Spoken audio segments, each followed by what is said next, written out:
Hi, so today I want to make a nice video in support of moving energy up through the center core of the body. In the center core, there's a vessel called the thrusting vessel. And in Chinese medicine, that refers to a vessel that goes up the center and helps to support blood flow from the pelvis all the way up to the crown of the head.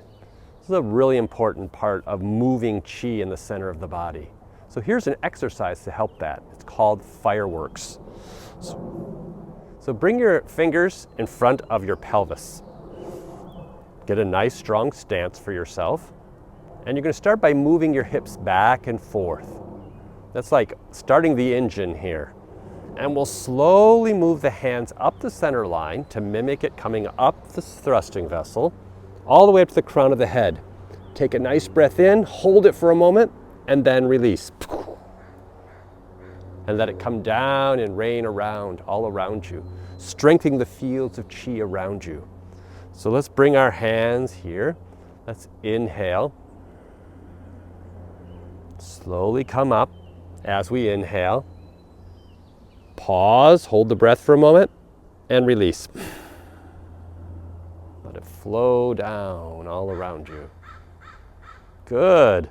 So with your fingers here, let's start the movement bigger.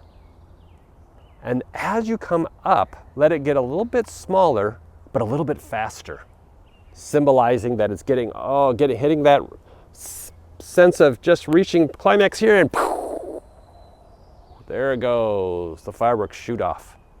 And again, hips, faster, smaller, faster, smaller, and then all the way up and there you go. Let's do that one more time. Hips go fast. Get smaller movement, but faster movement. Little pause. Release. Good. And take a breath in at your navel. Let it settle. I hope that helps. Have a great day. Take care.